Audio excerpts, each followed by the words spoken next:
sebab terkuat yang dapat digunakan oleh seseorang hamba untuk menolak apa yang tidak mampu ia tolak dari gangguan.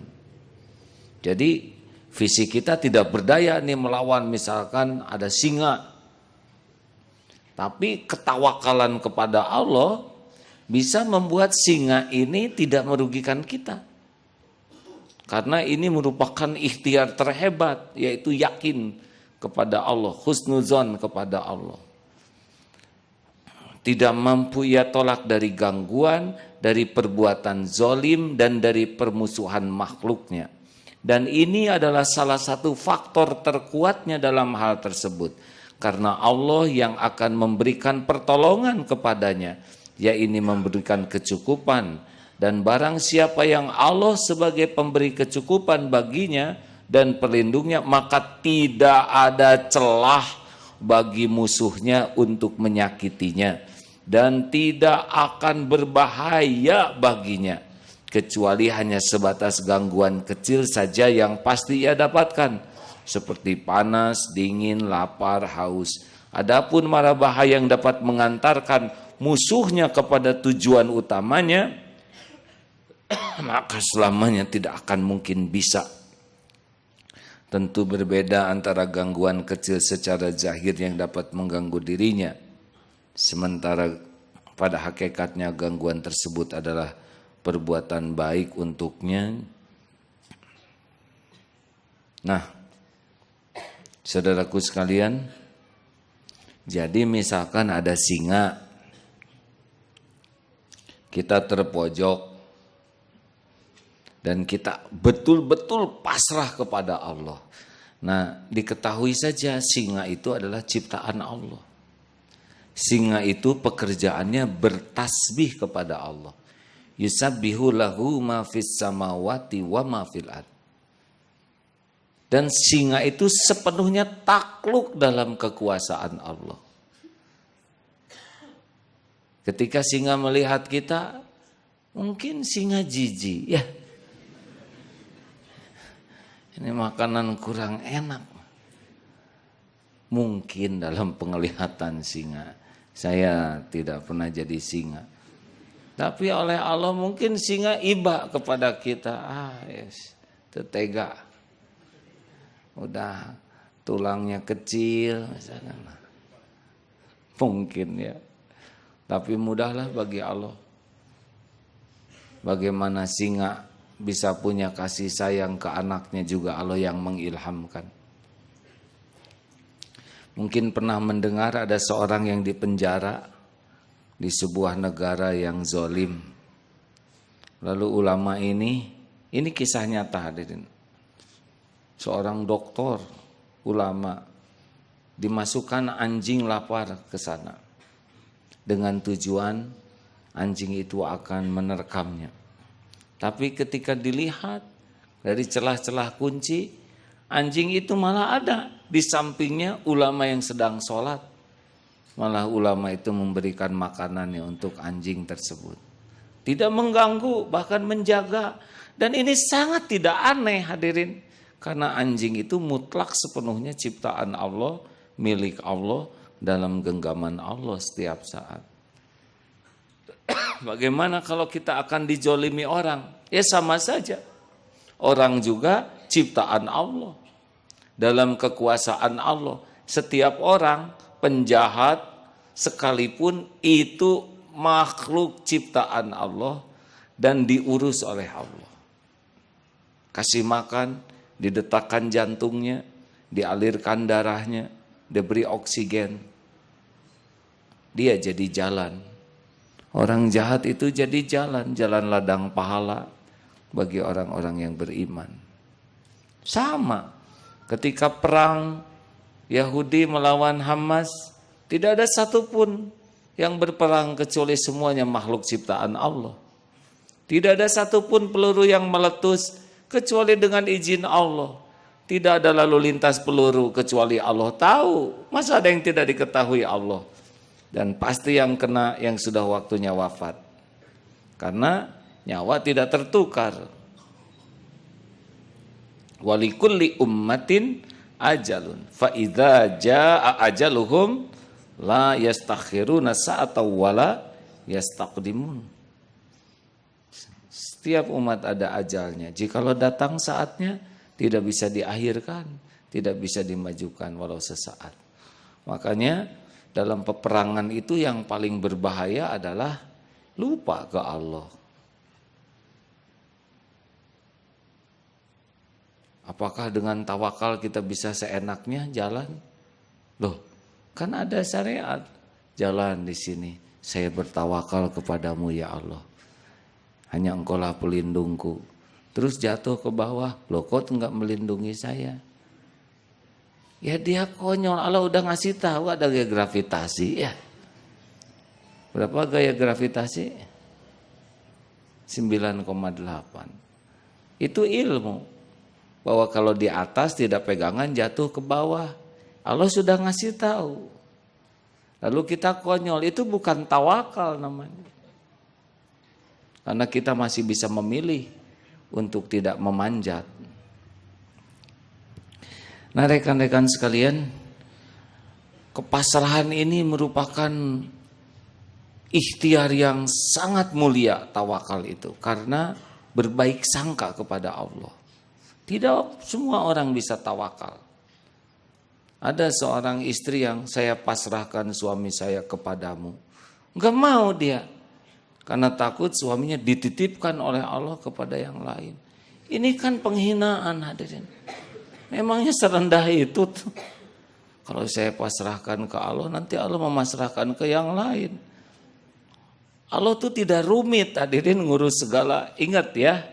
Persoalan yang kita rasakan sekarang gawat dan pelik, itu tidak ada apa-apanya dibanding dengan tubuh kita ini. Yang jauh lebih rumit, pelik, tak terbayangkan, dan beres. Apa gampang ngurus ini? Gak gampang, ini bicara, ini luar biasa rumitnya.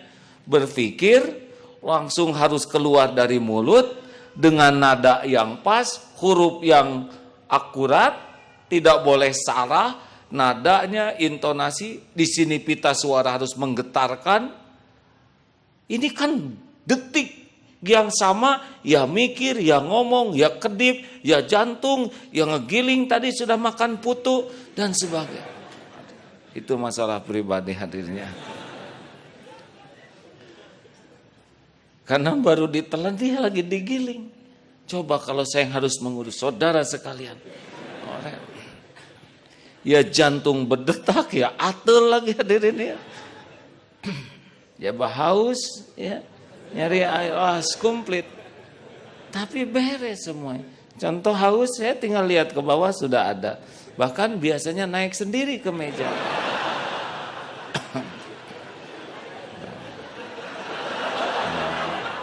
Saudara jangan tertawa, ini serius fakta. Terima kasih ya. Saya bukan manja hadirin. Bukan magic juga. Ini mau masuk ke mulut saya juga udah tidak tahu dia bakal mengalir kemana.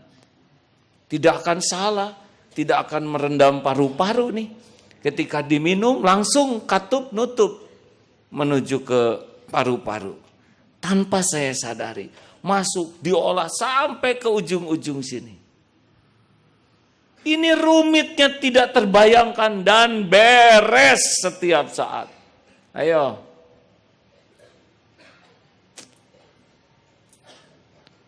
Makanya jangan ribet dengan masalah yang kita miliki ya. Paling disebelin seorang. Itu juga sebel tuh karena kitanya yang nyebelin. Jadi bukan dia yang sebel. Dihina oleh seorang, ditipu juga, jerawat paling 2 ya. Tapi masalahnya besar bagi kita. Karena kita tidak menyadari kekuasaan Allah mengurus segalanya. Dan Allah mengurus kita tuh tanpa kita minta detail. Ya Rob, tolong rambut saya sudah 2 bulan ini tidak memanjang. Ukurannya ya Allah, kecepatannya jangan terlalu cepat boros. Ini hanya dan kelenturannya sama, ukurannya persis loh ya Allah. Dan daerah sini berhenti, halis agak tumbuh dikit deh. Ini belum Tolong ya Allah, kedip saya terlalu cepat, dilambatkan sedikit. Terlalu lambat ya Allah. Ini tidak simetris. Oh repot. Ya Allah, warnanya kurang kontras. Ini kebanyakan biru ya Rob. Waduh repot. Air ludah ya Allah kebanyakan. Kurang wibawa ya. Harus bawa ember kecil kemana-mana. Masya Allah. Karbon dioksida berhembus. Tapi yang masuk ke sini tetap oksigen. Gimana memilah ini? Ini kerumitan yang sangat dahsyat dan beres. Silakan dengan persoalan hidup kita. Kan? Nah, kalau kita yakin Allah membereskan tubuh kita, apa sih susahnya ngebereskan urusan kita? Betul? Diminum dulu hadirin. Saya yakin tidak salah alamatnya. Ini maaf bab minum ya. Ini air saya tidak sempat ngerebus. Ini pH-nya sekitar 7. Tidak terlalu basah dan asam. 7 nih pH-nya. 7 sampai 6 sampai 8. Coba kalau 14 pH-nya. Atau 1 pH-nya jebol usus nih. Saya tidak ngerti pH-pH-an waktu kecil. Tapi tetap segitu. Ini air bakterinya udah nggak ada nih yang nakal-nakal. Kalau saya minum ada bakterinya, punten ya, saya di WC nih toilet. Dan saya nggak tahu menghilangkan bakteri ini.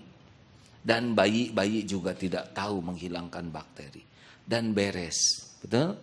Setiap hari hampir 2 liter kita kasih minum. Sederhana, kalau kita nggak dikasih minum oleh Allah, ini korsleting diri kita ini. Karena 70% tubuh ini cairan. Darah kita cairan. Otak cairan. Nggak dikasih air, kental, ngedagleg darah bagaimana? Jadi kayak marus. Gimana? Nggak bisa. Ini nggak jalan, ini langsung mati rasa di sini. Kepala pusing. Kalau kurang cairan, otak kita kental, udah repot. Hah? Jadi lemot. Mau gagaroge kemana gitu. Aduh. Oh iya bahaya.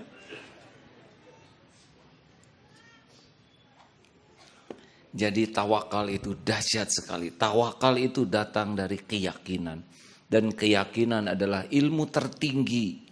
Al-fiqh al-akbar. Ilmu yang paling agung, paling mulia adalah ilmu yakin kepada Allah. Dan aplikasinya adalah tawakal. Pertanyaannya kalau kita tawakal, kita ikhtiar tidak. Justru ini. Nih. Masuk ke gunung. Di gunung sudah ada pengumuman. Barang siapa yang ingin selamat dan menikmati naik-naik ke puncak gunung, tinggal datang laporan dan pasrahkan diri, percayakan diri kepada petugas yang akan memandu. Petugas ini sangat berpengalaman, tahu persis seluk-beluk hutan dan terpercaya. Gratis. Satu rombongan jalan sendiri dengan mengandalkan kepintaran, kekuatan, kompas. Segala diangkut. Karung, galon air. Persenjataan lengkap, parang, bedog, panah, tombak. Coba itu. Karung aja 2, galon di leher 2. Coba.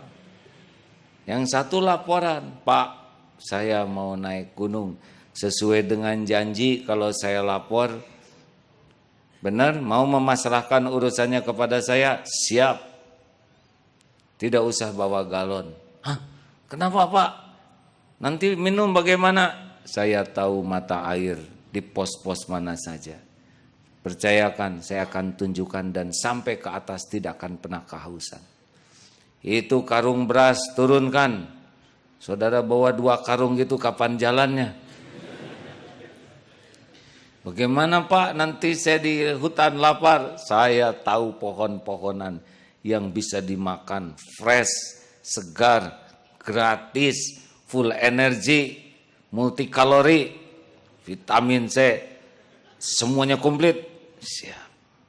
Pokoknya masing nurut. Cuman itu. Pak kalau ada babi hutan bagaimana? Tenang, saya tahu ilmunya. Nanjak, Pak ini najak, diam. Ini teh paling dekat ke pohon nangka. Oh siapa? Nanjak, kalau tahu ujungnya bahagia. Pak ini nyerosot gini, kapan mau minum? Ini mau ke mata air, tong rewel. Serodot, cemplung, beres.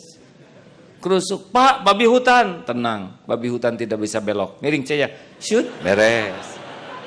Singkat. Enak dipandu tuh. Dia akan ikhtiar, tapi ikhtiarnya efektif dan efisien. Itu ikhtiar yang benar, ikhtiar yang dipandu oleh yang maha tahu. Jadi jangan sok ikhtiar yang pontang-ponting bawa galon, suruntuh. Hoyoh muter di sana. Karena tidak tahu jalan, golepak, ketindihan karung, wah sudah rewel. Itu teh ikhtiar bukan konyol itu kan. Walaupun dia bersimbah keringat, berkuah peluh, walaupun luar biasa, muter-muter, konyol itu. Jangan kagum kepada yang bersimbah keringat tanpa di jalan Allah. Tadi waktu sholat dengar, fadzkuruni adzkurkum. Maka ingatlah padaku, aku ingat padamu. Yakin kepada Allah, dicukupi oleh Allah. Tapi ya berpasrah ini gak bisa kalau kita ketakutan ke Allah. Takut gak cocok. Istiqoroh, ya Allah, terserah padamu. Kalau dia baik untukku, mudahkan ya Allah. Tapi kalau dia tidak baik untukku, tolong dibuat baik saja. Nah itu bukan pasrah tuh. Itu mengotot. Harus berani ke posisi zero. Itu guru saya mengajarkan ke posisi zero tuh susah. Sebab takut lepas yang kita inginkan. Nah, posisi zero inilah ahli istiqoroh. Ahli istiqoroh inilah ahli tawakal. Jangan kekanak-kanakan. Ya Allah tuh udah tahu betul isi hati kita. Ya Allah, misalkan melamar seseorang. Ya Allah, saya pasrahkan kepadamu. Tapi kan kau udah tahu isi hati saya yang paling dalam kan? Tolong ya Allah. Jadi saya pasrah tapi lebar. Sayang takut nggak jadi. Tolong ya Allah, dimodifikasi aja sedikit. Belum bisa istiqoroh. Nah Allah tuh udah tahu hadirin. Keinginan kita yang paling tersembunyi sekalipun. Jadi tidak usah rewel. Selama ini aja banyak yang tidak kita pikirkan, kita dapat. Betul? Cukup siang dan malam. Dan terbaik. Ayo jangan suka ngatur Allah ya. Punya keinginan harus, ikhtiar wajib, tapi lebih wajib lagi tawakal. Kalau tawakal nanti ikhtiar kita dituntun oleh Allah. Kita akan sempurna ikhtiarnya karena dipandu oleh yang maha tahu. Beda dengan yang mengandalkan akal, tidak mengandalkan hati ya seperti yang tadi itu. Berhari-hari bersimbah keringat, peluh, darah, tapi mubazir. Karena dia mengandalkan dirinya sendiri yang bodoh. Kalau kita mengandalkan Allah yang maha tahu, maha baik, maha bijaksana.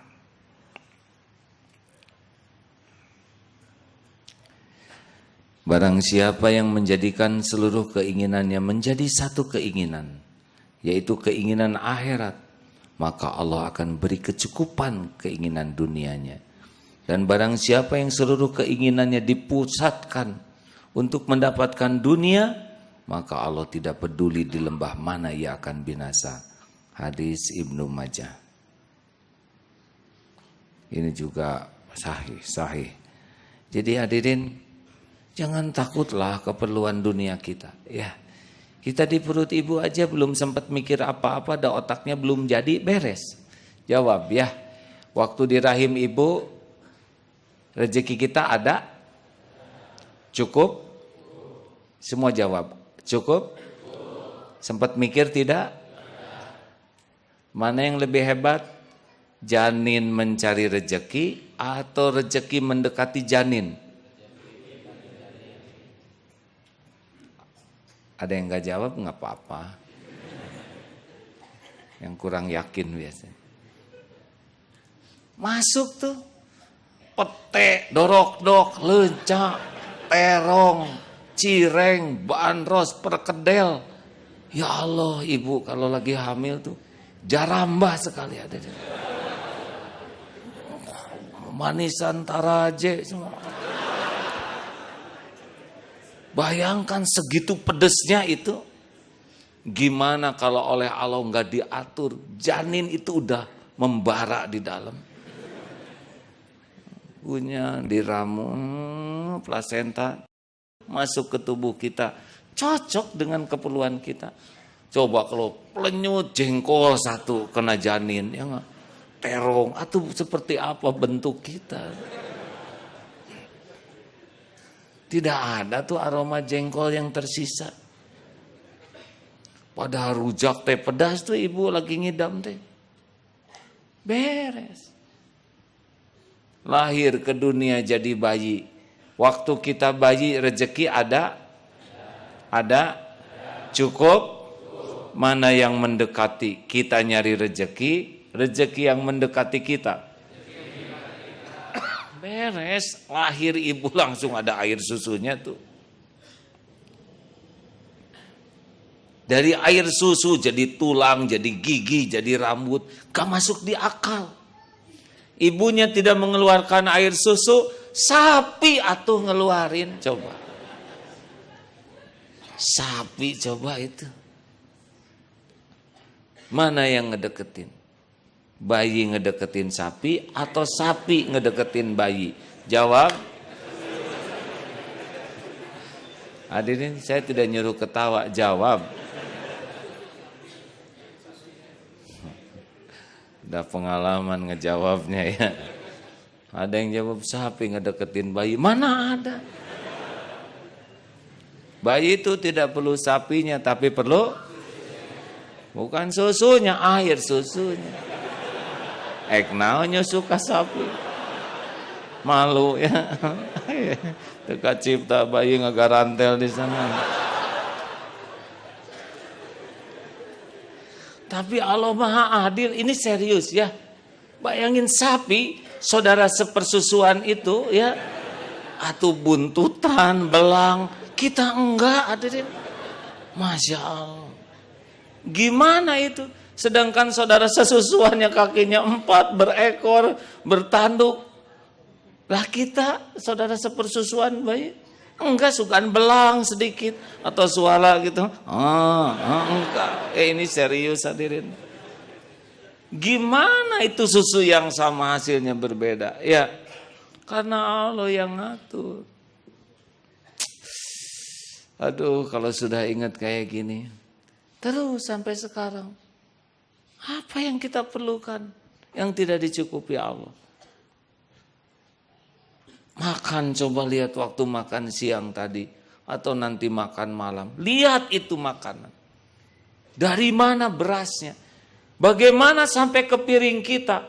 Berapa bulan dia dari ditanam terus sampai diketam, sampai ditumbuk, nyampe ke piring dalam keadaan matang. Diramu lagi pakai garam.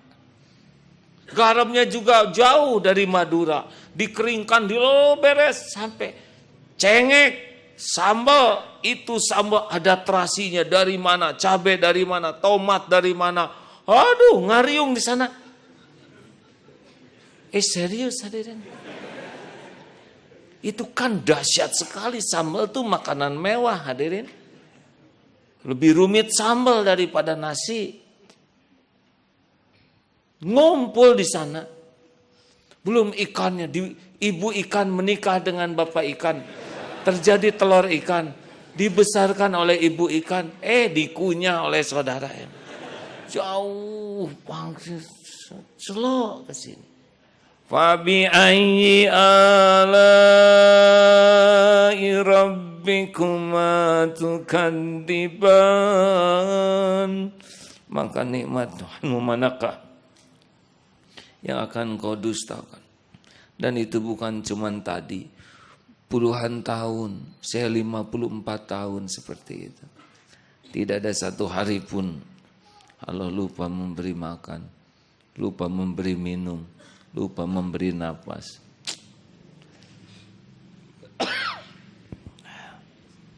Tolong dibacakan. Ada 3 hadis. Dari Umar radhiyallahu an, dia berkata, aku mendengar Rasulullah sallallahu alaihi wasallam bersabda, andai kata kalian bertawakal kepada Allah dengan sebenar-benar tawakal, niscaya Allah akan memberikan rizki kepada kalian sebagaimana Dia memberikan rizki kepada burung yang pergi pada pagi hari dengan perut yang kosong dan sore hari kembali dalam keadaan yang kenyang. Hadis riwayat Imam At-Tirmidzi. Dari Abu Hurairah radhiyallahu anhu, dari Nabi SAW, beliau bersabda, akan masuk surga kaum yang hatinya seperti hati burung, yaitu hati mereka bertawakal. Hadis riwayat Imam Muslim. Dari Ibnu Abbas radhiyallahu anhuma, dia berkata, lafadz hasbunallah wa ni'mal wakil, cukuplah Allah sebagai penolong kita dan Dia adalah sebaik-baik zat yang diserahi. Pernah diucapkan Nabi Ibrahim alaihissalam ketika dilemparkan ke dalam kobaran api. Juga pernah diucapkan oleh Nabi Muhammad SAW ketika orang-orang dalam peperangan menakut-nakuti. Sesungguhnya orang-orang yang telah bersatu untuk memerangimu, maka takutlah kepada mereka. Tetapi ucapan demikian justru menambah keimanan mereka dan berkata, hasbunallah wa ni'mal wakil. Cukuplah Allah sebagai penolong kita dan Dialah sebaik-baik zat yang diserahi. Hadis riwayat Imam Bukhari. Masya Allah. Jadi jangan main-main dengan orang yang yakin. Para waliullah itu kekuatannya keyakinan. Ana inda dzanni abdi bi. Aku sesuai dengan prasangka hambaku. Itu jaminan Allah. Jadi kalau kita berprasangka baik, punya hutang akan dilunasi Allah, dan yakin Allah akan melunasi, dilunasi itu.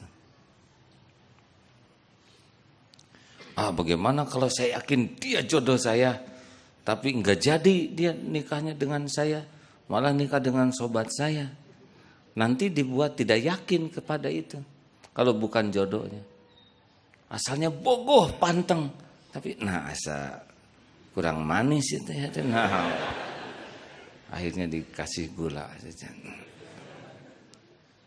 Jadi kalau kita yakin ke Allah memberikan yang terbaik, kalau itu bukan yang terbaik, hati kita dibelokkan.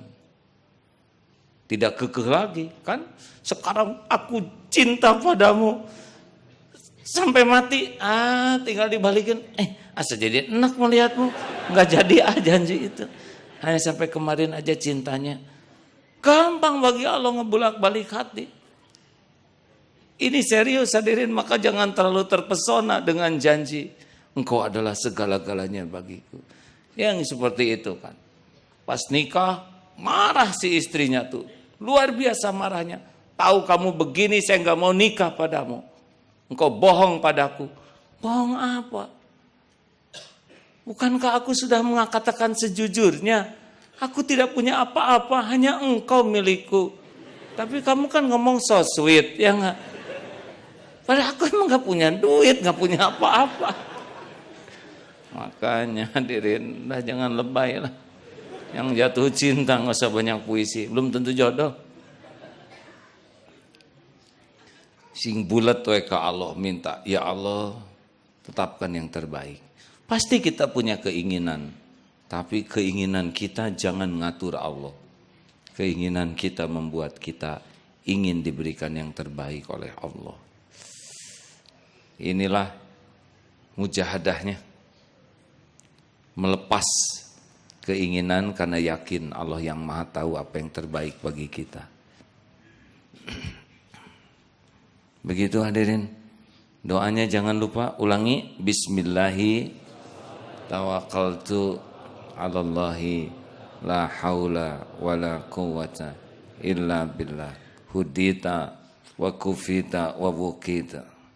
Itu akan diberi petunjuk, dicukupi dan dipelihara. Hasbunallah wa ni'mal wakil, ni'mal maula wa ni'man nasir. Cukuplah Allah bagi kami. Hasbunallah wa ni'mal wakil, sebaik-baik yang mengelola, mengurus, menjaga, memelihara kami. Hanya Allah, semuanya milik Allah. Yang kita inginkan ada dalam kekuasaan Allah sepenuhnya. Yang kita takuti juga sepenuhnya ada dalam kekuasaan Allah. Karena segala-galanya takluk. Innallaha ala kulli syai'in qadir. Sesungguhnya Allah maha kuasa atas segala sesuatu. Masya Allah.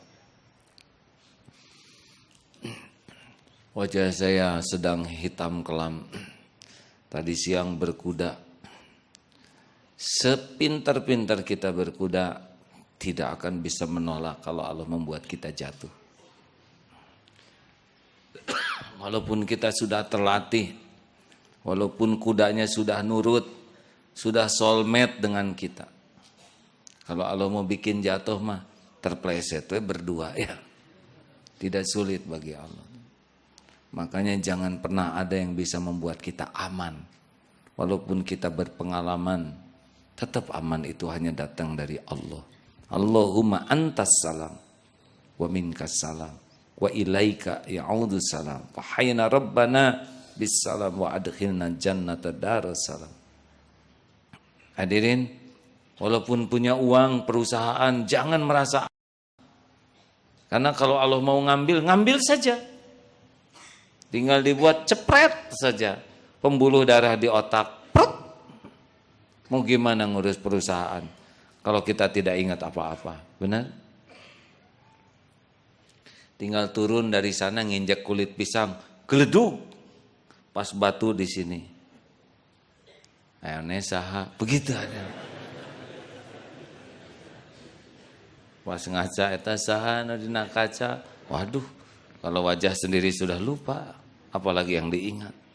Dan itu cukup sekejap. Makanya jangan bersandar kepada apapun. Akhwat, para istri, jangan terlalu cinta sama suami. Ya, pertama suaminya belum ada, yang belum nikah. Yang kedua, kalaupun sudah ada, ya suami adalah ladang amal. Jangan sampai berlebihan, sehingga suami engkau adalah segala-galanya bagiku. Udah, musyrik. Tanpa dirimu hatiku hampa, musyrik.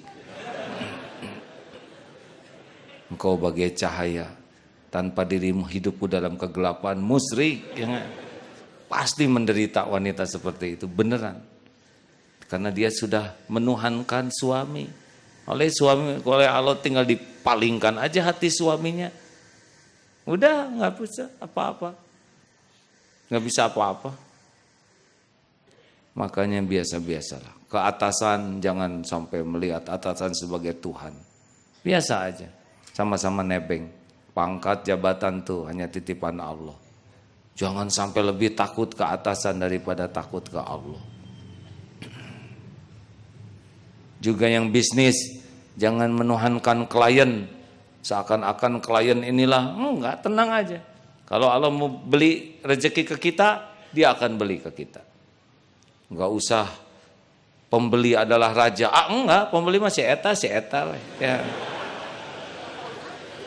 Kalau pembelinya raja Brunei ya raja. Kalau belinya Asep ya Asep. Biasa hormat ke pembeli karena disuruh hormat oleh Allah. Baik kepada pembeli ya baik aja. Karena apa? Supaya dia beli? Oh bukan. Kita baik ke pembeli ya supaya Allah suka ke kita berbuat baik. Nggak ada akal-akalan, nggak ada tipu-tipuan. Lempeng-lempeng saja. Enak. karena kita tahu Allah yang menentukan segala-galanya. Juga di depan calon mertua tidak usah lebay, karena nggak ngepek bagi Allah perlebayan itu. Serius ya nih, nggak usah pinjam jaket kalau mau kelihatan gaya motor, pinjam jaket. Allah tahu saudara kurang modal ya. Pas lagi gaya-gaya ada yang punyanya, kadieukeun sia jaket urang, kan malu hadirin. Dan sangat mudah bagi Allah mempertemukan dia dengan pemilik jaket ya. Tapi emang Allah sejahil itu, dosa nyebut jahil ke Allah. Dah, lempeng-lempeng saja hadirin. Allah penguasa segala-galanya. Sempurnakan ikhtiar itu supaya Allah suka ke kita. Bukan supaya berhasil keinginan kita. Berhasilnya keinginan kita adalah Allah yang ngatur. Jadi jangan menuhankan ikhtiar. Seakan-akan kalau ikhtiar ini pasti begini. Oh, itu memangnya Allah diatur oleh ikhtiar kita. Ikhtiar itu ibadah.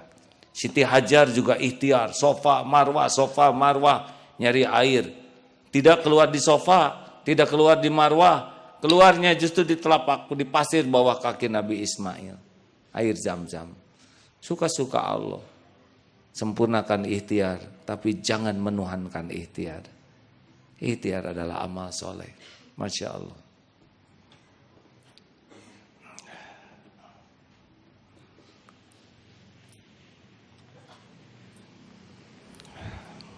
Pengumuman ini bagi warga Ciamis yang sedang menyimak. Besok ceramah jam 1:30 di Masjid Agung Kota Ciamis. Lalu siaran MG paginya di Al-Falah Cisalak Tasikmalaya. Lalu hari Sabtunya di Masjid Agung Kota Tasikmalaya jam 9 pagi. Ya begitulah. Kalau hidup ya. Kalau saya meninggal nanti malam pasti ada rencana yang lain. Hadirin, selamat menikmati hidup pasrah kepada Allah dan menikmati ikhtiar dalam bimbingan Allah. Itulah hadiah bagi orang yang tawakal. Wa may yatawakkal 'ala Allah fahuwa hasbuh. Barang siapa yang bertawakal kepada Allah, niscaya Allah akan mencukupi keperluannya, lahir batinnya. Wa kafa billahi syahida, maka cukuplah Allah sebagai saksi. Wa kafa billahi wakila, dan Allah lah yang mewakili segala urusan kita. Terima kasih saudaraku sekalian. Perbanyak zikir, kurangi ngobrol yang tidak manfaat. Jauhi segala jenis bohong, dusta, tidak ada gunanya. Allah Maha tahu. Teruslah berbisik-bisik dengan Allah. Sami'an qariban wa huwa ma'akum. Allah Maha mendengar, Maha dekat, dan Dia bersamamu. Terus berdiri, duduk, berbaring. Zikir, zikir. Karena zikirlah yang membuat hati ini bersih. Zikirlah yang akan mengantarkan kita berakhlakul karimah. Zikirlah yang akan membuat kita bisa menyempurnakan ikhtiar kita. InsyaAllah. Mari bagi saudara yang akan berwakaf, jangan sungkan dan ragu. Allah yang menyaksikan, menghitung. Amal jariah ini mengalir pahalanya sampai kiamat kelak. Sambil kita baca Fatihah, silakan.